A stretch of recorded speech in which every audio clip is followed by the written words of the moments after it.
paz do nosso Senhor Jesus Cristo, o amor de Maria esteja com todos vocês. Que a força de Deus te governe, que o poder de Deus te preserve, que a sabedoria de Deus te instrua, que a mão de Deus te proteja, que o caminho de Deus te guia e que o escudo de Deus te defende todos os dias da sua vida. Amém. É muito bom, amados, estar aqui compartilhando mais uma vez a palavra do Senhor, falando da palavra do Senhor com vocês. É maravilhoso. Deus tem muito a nos ensinar, né? E a gente precisa ter esse momento com o Senhor de deliciar a palavra dele dentro da gente. Essa palavra hoje, ela me corrigiu, e bastante. Espero que corrija vocês também, que vocês entendam o motivo da dificuldade que às vezes a gente passa, talvez por falta de conhecimento ou até mesmo por desobediência. Então, vamos receber a palavra do Senhor e nos corrigir. A palavra que hoje eu quero compartilhar com vocês é Malaquias 3, capítulo 3, versículo do 7 ao 11. Malaquias 3, versículo do 7 ao 11. Desde os dias dos vossos pais, vos apartastes meus mandamentos e me guardaste. Voltai a mim, e eu me voltarei para vós. Senhor dos exércitos, vós, porém, dizeis, mas voltar como? Pode um homem enganar o seu Deus? Por que procuraste enganar-me? E ainda perguntais? Em que vós ter enganado? No pagamento dos dízimos e nas ofertas. Fostes atingido pela maldição, e vós, nação inteira, procurai enganar-me. Pagai integralmente os dízimos ao tesouro do templo, para que haja alimento na minha casa. Fazei essa experiência, diz o Senhor dos Exércitos, e vereis se vos abro o reservatório do céu, e se não derramo a minha bênção sobre vós, muito além do necessário. Para vos beneficiar, afugentarei os gafanhotos, que não destruirá mais os frutos de vossa terra, e não haverá os campos vinhas improdutivas, diz o Senhor dos Exércitos. A palavra está confirmando nos nossos ouvidos. Diz o Senhor dos Exércitos. Diz o Senhor dos Exércitos. Não me enganeis, não vos enganeis. Devolveis os dízimos e oferta. Agora a gente se pergunta: estamos enganando nosso Senhor? Estamos devolvendo o nosso dízimo e as nossas ofertas? A gente precisa estar pensando. A gente precisa estar refletindo isso. E colocar na nossa vida isso. É o Senhor que está falando, não é a Fabi que está falando com você, é o Senhor que está falando. Quando você devolver o seu dízimo, a sua oferta, na tua mesa nada faltará. E é o Senhor dos Exércitos que está falando no capítulo 10. Pagai integralmente os dízimos ao tesouro do templo, para que haja alimento na minha casa. Fazei essa experiência. O Senhor está pedindo para você fazer essa experiência. Fazei essa experiência. Não é a Fabi, é o Senhor. E quando o Senhor fala, Ele honra. E você vai ficar duvidando aí? Fazei essa experiência. A gente precisa fazer essa experiência. E não deixar, como lá no versículo 11, os gafanhotos comer o fruto do nosso trabalho. Porque os gafanhotos, ele é a praga mais temida pelos agricultores. Ele come tudo que vem pela frente. Tudo que vem pela frente ele come. E o que ele faz na nossa vida? Ele vai comer o nosso trabalho. Na verdade, é um modo de falar que o gafanhoto é uma coisa ruim, né? É uma palavra assim mais... Ele está lá pronto para devorar tudo que você tem. Te deixar na miséria. Te deixar sem comida na mesa. Te deixar nas dívidas. Porque ele está pronto para tirar o fruto do teu trabalho. Não vai ser produtivo se você não devolver o dízimo e oferta. Devolve. Devolve ao templo do Senhor. Devolve ao templo do Senhor para que você consiga receber os frutos do seu trabalho. Porque é uma forma de você estar brindando o fruto do seu trabalho. Para que o inimigo não fie o dedo lá nas suas dificuldades, coloca mais dificuldade na sua vida, porque ele não quer que você devolve, ele não quer que você coloque no templo do Senhor, sabe? Por que ele não quer? Porque ele não quer que ninguém tenha zelo pelo templo do Senhor. E o templo do Senhor é igual à sua casa, precisa ser limpa, tem gasto de água e luz, o padre precisa de secretária, o padre precisa de uma empregada para estar auxiliando ele, porque ele não tem como lavar roupa e deixar de servir ao Senhor. Tem que devolver a cúria. Tem que comprar o vinho, comprar a hóstia. Tem gastos, até mais que a casa sua, até mais que a minha casa. E aonde que vem esse dinheiro? Vem do dízimo e oferta que a gente devolve a Deus. Porque se a gente tem um emprego, é que Deus nos abençoou. Para que a gente continue sendo fiel a Ele. Aí vem uma abençoada outro dia falou assim para mim, mas Deus não precisa de dinheiro. Não mesmo. Deus ele é dono de tudo. Mas Ele precisa que a gente tenha zelo pela casa dEle. Ele precisa que tenha cuidados, que não feche o templo do Senhor para resgatar mais ovelhas. Então a gente precisa pensar quando a gente fala, a gente precisa pensar no que a gente coloca na nossa cabeça. Porque o inimigo, ele faz isso para você não devolver.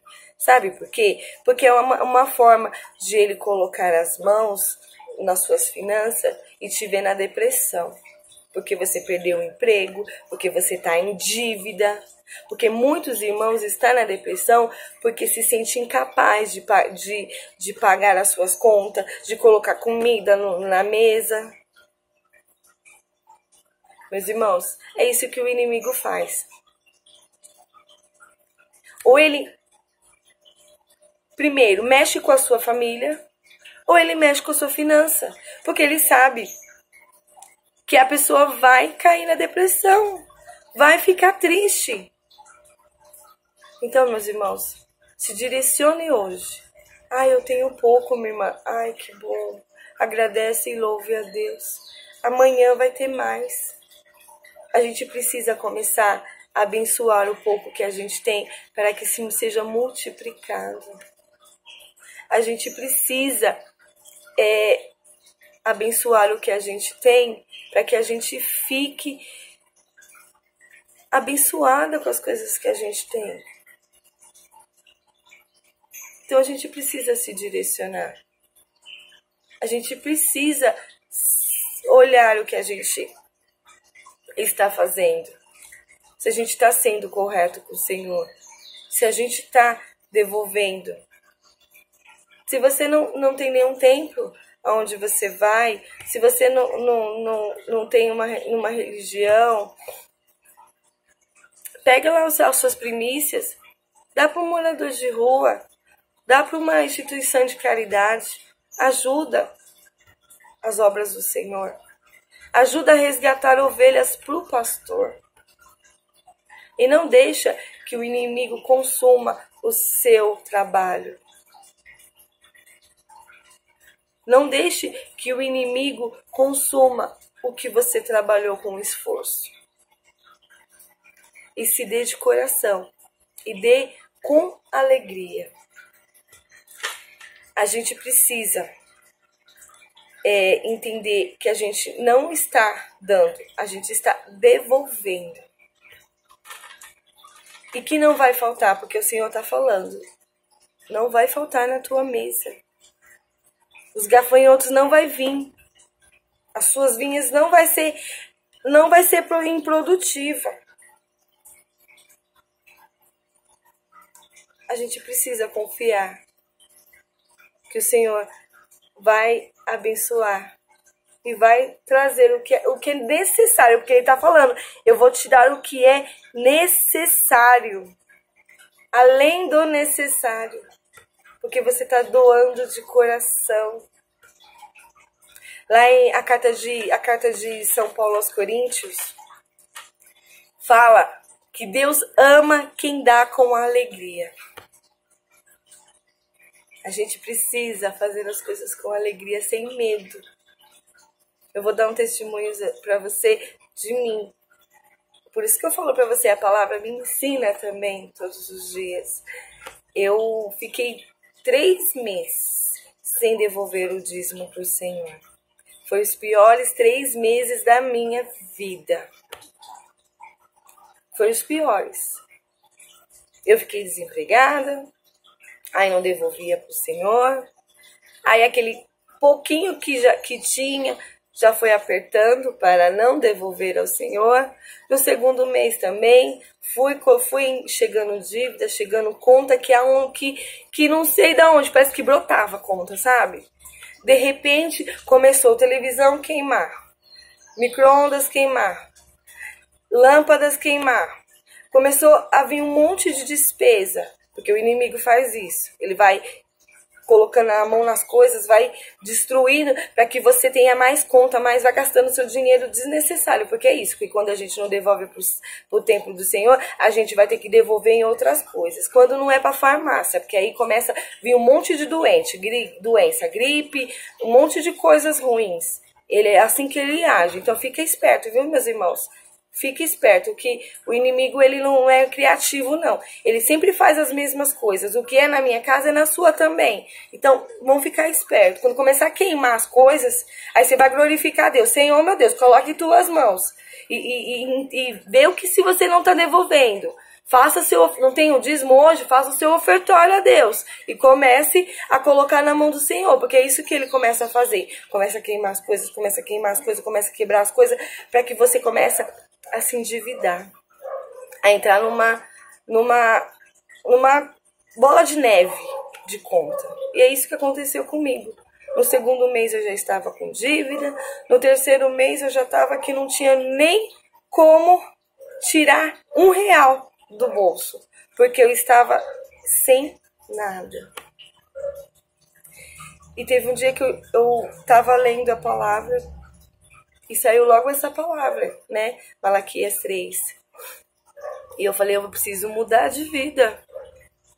Eu preciso brindar o meu trabalho.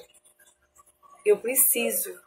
E aí eu peguei aquele dinheiro, que o único dinheiro que tinha para ficar a semana inteira, eu falei, eu vou devolver para o Senhor. Irmãos, eu fiz essa experiência. Eu fiz essa experiência de ir lá devolver para o Senhor o único dinheiro que estava em minhas mãos para a semana inteira. Eu falei, esse Deus vai prover na minha vida. Dito feito. Apareceu dinheiro que eu tinha guardado faz tempo e não lembrava. Começou a aparecer trabalhos para fazer. Começou, sabe, as dívidas que eu estava tendo, eles começaram a tirar os juros, né? Parcelar. E começaram assim, sabe? Abrir horizonte, né? Porque eu estava naquele aperto de passar aquelas dificuldades, eu estava na tristeza ia poder até acabar virando uma deprê, porque a gente fica tristeza, isso afeta, né? O nosso emocional, afeta a nossa vida. Que bom que aquele dia o Senhor falou comigo nessa palavra. Que bom que o Senhor falou comigo naquele momento, porque eu abri os olhos e hoje eu falo para você, irmãos, nunca mais eu deixo de devolver o dízimo. Não deixo. Por isso que eu falo para você também, irmãos, quando você não tem o que devolver, ai, Fabi, eu não tenho hoje mesmo o que devolver. Se doa em trabalho. Vá no templo, limpe a igreja.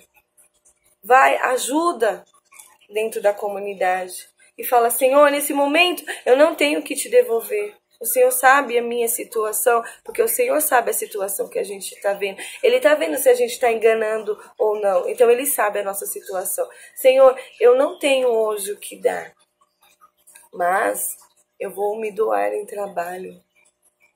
Eu vou ajudar na tua casa. Porque quando a gente ajuda na casa do Senhor, a gente também ajuda em oferta. Se você pensar, hoje eu vou limpar uma igreja, hoje eu vou levar produtos de limpeza para a igreja, aquele dinheiro que o padre deveria comprar produtos de limpeza, ele vai fazer outras coisas. Você está ajudando também. Tem outras formas de devolver o Senhor no nosso trabalho. Então, a gente não tem como a gente dar uma desculpa. Não tem como a gente falar assim, eu não tenho como ajudar. Tem sim. Vai no templo do Senhor e faz as suas obras. É o fruto do teu trabalho. E Deus coloca as mãos, não deixe de faltar. Deus coloca as tuas mãos e nada vai faltar na sua casa. Porque as despesas da igreja é grande. Os sacerdotes precisam fazer várias missas para poder estar auxiliando. E não é justo que ele faça isso sozinho. A casa não é só dele, né? A casa somos nós, a casa é nossa. A casa é do Senhor, é aonde ele acolhe teus filhos. Não é justo que o nosso sacerdote faça isso sozinho. Não é justo que ele se canse para fazer uma obra que não é somente dele, porque o sacerdote está lá em missão. Daqui a pouco ele vai para outra missão e a casa fica aí, sem zelo. E o Senhor não fica feliz com isso. O Senhor não fica feliz com a gente não ter zelo pelas coisas dele. A gente precisa isso. A gente precisa ter consciência disso. Porque, às vezes, a gente engana o Senhor. Isso é fato. Quantos irmãozinhos eu procuro? Ajuda, auxilia a gente nas festas. Auxilia a gente... sai correndo. Sai correndo. Foge da gente. Eu fico até imaginando os sentimentos do sacerdote lá na frente, implorando para os servos pegar carnezinho, ajudar os fiéis também.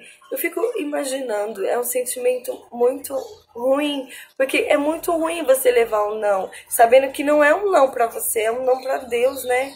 É muito ruim as pessoas não se darem trabalho e não ter esse cuidado com a casa, zelo com a casa do Senhor. É difícil, meus irmãos. É difícil. Muitos aí falam assim, eu não quero compromisso com a igreja. Eu não tenho tempo para Deus. Eu não quero compromisso com a igreja. Eu só quero chegar lá, sentar e sair. Até quando a gente vai ficar sentando e saindo, sentando e saindo, sentando e saindo, e ouvindo a palavra do Senhor e não achando que nada? Até quando? Até quando a gente vai ficar nisso? Senta, ouve a palavra do Senhor e não tem conhecimento que tudo tem seus gastos, tudo tem ali amor, tudo tem que ter preparação para estar ali do jeito que você chegou e está lindo. A gente precisa, meus irmãos, se mover, abrir para as graças do Senhor, abrir para as obras de Deus. A gente precisa se direcionar. A tua vida não vai mudar se você não fazer isso. Vai ficar naquela mesmice. Você entra, sai. Aí você pergunta, Senhor, por que que pra mim não muda? Você mudou? Não, né? Não. Se você não mudou, não vai mudar. Se você não se entregar, não vai mudar. Mas esteja ciente que você vai devolver para Deus e o inimigo vai querer ficar, vai ficar furioso para não deixar você fazer isso. Ele não quer. Ele não quer que você se levanta. Ele não quer que você prospere. Ele não quer isso. Ele não quer. Então, seja fiel e seja forte. Determinado. Eu vou fazer, o inimigo não vai colocar os dedos, porque o fruto do meu trabalho é do Senhor. Ele me deu a força para trabalhar. Ele me deu o dia para acordar e ir trabalhar. A gente precisa todos os dias. Porque tem muita gente que acorda para ir trabalhar e fala assim, ai, mas um dia eu vou trabalhar. Aí você se perguntou, meus irmãos, quantos irmãos querias estar em teu lugar? Sabe quantos irmãos estão desempregados, doido para trabalhar? Sabe quantos irmãos que estão na depressão porque não tem trabalho? Sabe quantos irmãos que choram porque não tem o pão de cada dia na mesa? Então pare de reclamar. Agradeça, ó Deus, o teu trabalho. Coloque aquela pessoa no teu trabalho que está te dando o trabalho na mão do Senhor. E comece a abençoar o seu trabalho. Comece a brindar o fruto do teu trabalho. Porque é igual uma plantinha, quando você coloca na terra, ela só vai dar fruto se você tiver zelo e cuidado. Nenhuma planta vai ficar bonita se você esquecer de colocar água. E é assim a nossa vida financeira. Se você tirar aquela plantinha e dar, principalmente se for um chá, dá pro irmãozinho, você pode ver no outro dia ela tá crescendo mais, porque você fez boa ação. E é assim. Então, vamos, no dia de hoje, na palavra do Senhor, Ele ensinou a gente a agradecer o que a gente tem, brindar o nosso dízimo e ofertório nas mãos do Senhor e direcionar ao templo, né? Devolver o que Deus nos deu, que foi saúde, foi trabalho, e ajudar a ter zelo pela casa do Senhor. Que isso é muito bom. A casa do Senhor precisa estar sempre ativa para estar recebendo nossos irmãos que estão chegando para o nosso pastor. Então comece hoje, meus irmãos. Faça a experiência, como diz, está lá no versículo 10. Faça a experiência. Faça a experiência hoje. Procure um templo, devolve o seu dízimo. Devolve com amor e alegria. Para que no próximo mês Deus comece a agir de uma forma, sabe, que você vai conseguir devolver novamente, porque o Senhor vai colocar nas mãos. Não deixa que o inimigo atinja, não. Não deixa que o inimigo coloque o dedo, não, que você é filha de Deus amado. Não deixa. E Deus vai tomar conta da tua vida. Deus vai te abençoar. Como está me abençoando? Que o Senhor esteja com vocês mais uma vez. Que o Senhor te protege cada vez mais. E que essa palavra de hoje tenha dado um esclarecer na nossa vida, né? Que tenha entrado na nossa vida. Porque se as nossas condições financeiras não estão bem, é porque a gente está em falta com a aliança com Deus. Então, Vamos entrar nessa aliança com Deus. Vamos ajudar o templo a estar aberto. Vamos ter zelo com a casa do Senhor, para que cada vez mais o rebanho aumente, cada vez mais os nossos sacerdotes constroem mais templos para o Senhor. Que a gente precisa construir mais templos para o Senhor, para receber mais nossas ovelhas, que o nosso mundo e nosso país está precisando. Amém, meus irmãos. Fiquem com Deus.